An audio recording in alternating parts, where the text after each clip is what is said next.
150 രൂപ വാടകയ്ക്ക് 2 ബെഡ്റൂമുള്ള ഒരു വീട്, പൂന്തോട്ടം, കാറ് കയറ്റിയിടാനുള്ള സ്ഥലം, ബാത്റൂം അറ്റാച്ച്ഡ്, AC. അംഗൻവാടിയിലെ പരിഷ്കരിച്ച മെനു കാണുമ്പോൾ നാടോടിക്കാറ്റ് സിനിമയിലെ ഈ ഡയലോഗ് ഓർമ്മ വന്നാൽ അത് തികച്ചും യാദൃശ്ചികമാണെന്ന് പറയാനാവില്ല. കുട്ടികൾക്ക് തിളപ്പിച്ചാറിയ വെള്ളത്തിൽ തയ്യാറാക്കിയ നാരങ്ങ വെള്ളം, കാലാനുസൃതമായി ലഭിക്കുന്ന പഴച്ചാറുകൾ, കരിക്കിൻ വെള്ളം, മോരിൻ വെള്ളം, കഞ്ഞിവെള്ളം തുടങ്ങിയവ നൽകൽ നിർദ്ദേശം. പലഹാരങ്ങൾക്ക് രുചി കൂട്ടാൻ പ്രാദേശികമായി ലഭിക്കുന്ന പഴങ്ങൾ, ഏത്തപ്പഴം, ചക്കപ്പഴം, മധുരക്കിഴങ്ങ് പുഴുങ്ങിയത്, എല്ലാറ്റിനും കൂടി അനുവദിച്ചത് കുട്ടിയൊന്നിന് 6 രൂപ. ബാക്കി തദ്ദേശ സ്ഥാപനങ്ങൾ തരണമെന്നാണ്.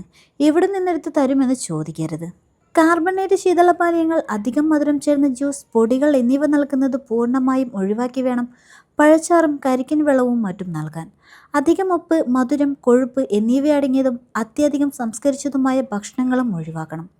ചീരയ്ക്കൊപ്പം മുളപ്പിച്ച പയർ, പയറില എന്നിവ ചേർക്കാനും നിർദ്ദേശമുണ്ട്.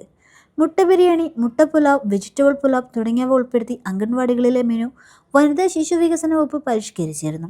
ഇതിനുള്ള തുക എങ്ങനെ കണ്ടെത്തുമെന്ന് അംഗൻവാടി ജീവനക്കാർ വേവലാതിപ്പെടുമ്പോഴാണ് പഴച്ചാറും കരിക്കിൻ വെള്ളമൊക്കെ നൽകാനുള്ള നിർദ്ദേശം മാത്രമേ ഉള്ളൂ, ഫണ്ടില്ല. അതിലാണ് ജീവനക്കാർക്ക് സങ്കടം.